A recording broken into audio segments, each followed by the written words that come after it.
Hello, my name is Kristen Hansen and today's presentation is called Neuro Insights. What do we know about the brain and how does that help us in the recruitment process, particularly of young females? So first thing I'd like to do is introduce you to a few key structures of the brain that help us understand decision making and emotion processing.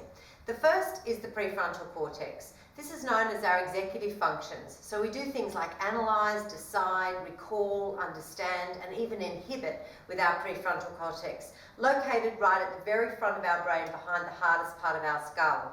The next part of the brain I'd like to introduce is the limbic system.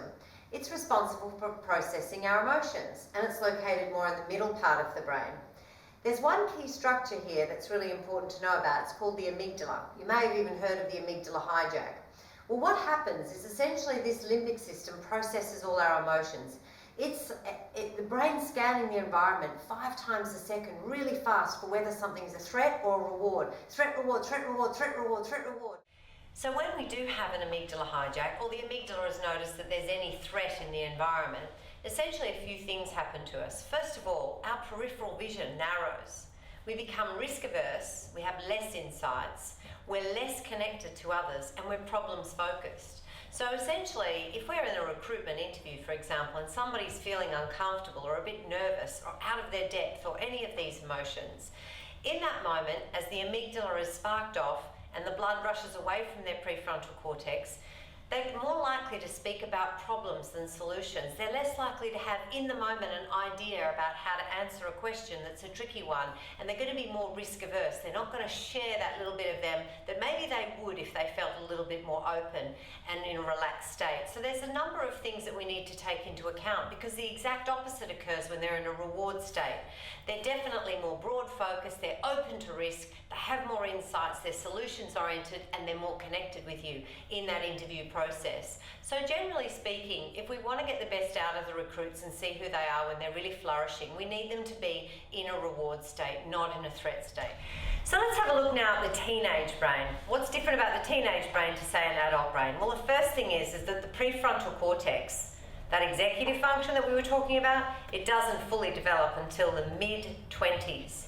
You'll see here on this image that on the far left, the image of the 5-year-old brain, the dorsal lateral prefrontal cortex in this box here is shown as very red. That's underdeveloped. And then through the preteen brain and the teen brain, all the way to the 20-year-old brain, that's where it starts becoming fully developed. So essentially what we have is that the amygdala and the emotional part of the brain develops a lot faster than the part of the brain that rationalizes and analyzes.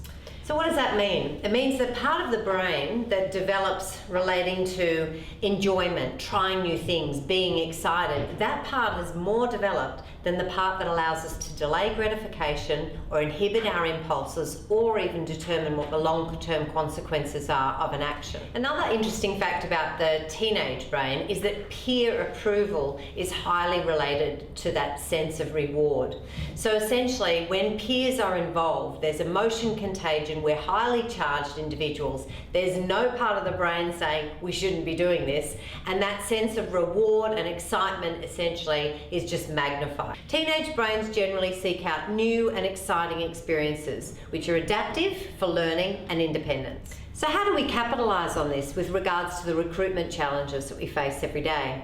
Well, the first thing is, I think some real-time feedback would be really useful. Instant messaging, how you're going on the spot, hey, you've done really well in the interview so far, this will be the next step. These are the sorts of things that will help people stay in a reward state, but also help them know where they're going and how they're going, not this big guessing game. The second thing is, how do we utilise this peer approval and this peer contagion more effectively? Well, there could be a bring a friend or a gaming process or a social media things, or even some hashtags or selfies or photo booth. We've got to make it more fun and exciting for the teenagers rather than feeling so serious and so adult when really they're still in this in-between land. Why not make it more fun, more exciting? It would also be great to provide more opportunities for more of that immediate social and emotional connection.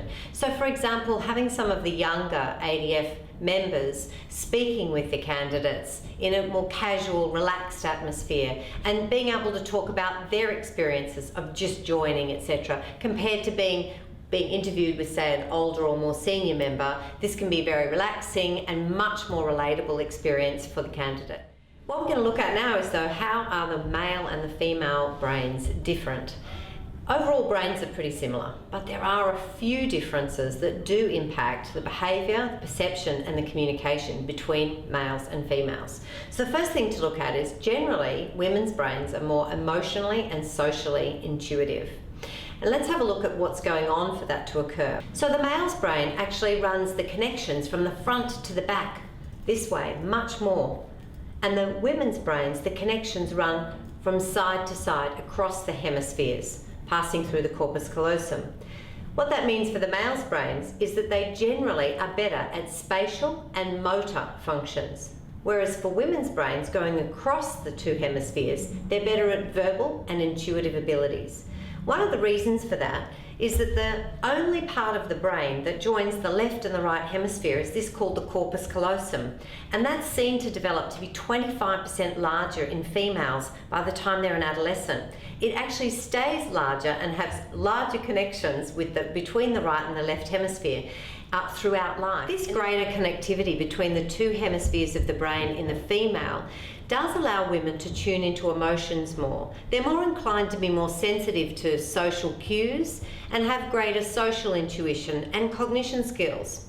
Well, this can be an advantage with regards to emotional processing, multitasking, listening, discriminating amongst tones of voice. However, it can also mean that they're more sensitive to the social stresses, such as the perception of rejection. So how can we use some of this in the recruiting process? Well, in the recruiting context, we do know that female candidates experience uncertainty and self-doubt. Essentially, they get in a threat state, and we know that females seek out interpersonal connection and reassurance at times. So how do we leverage this female connection with peers and their tendency to feel safe through interpersonal connection? Well, one opportunity is to do some bring a friend activities, or perhaps the opportunity to enlist at the same cohort as a friend, or even go to Kapuka at the same time. These are the sorts of things that could be considered to help females feel much more encouraged with the whole recruitment process. So overall, what do women add to the ADF? Well, the first thing is, we talked about how the prefrontal cortex is delayed development until the early 20s, but actually the female prefrontal cortex does develop earlier than the males. So some research has actually shown that just by adding one female to a group of men increases collective intelligence by up to 20%. So in summary, what do women add? Well, with the increased collective intelligence, with the increased emotional intelligence and the ability to regulate emotions and assess risk, overall, a cohort that includes both men and women is going to be a high-performance culture. So that wraps up our key neuro insights to support the recruitment of young women into the Australian Defence Force. Thank you.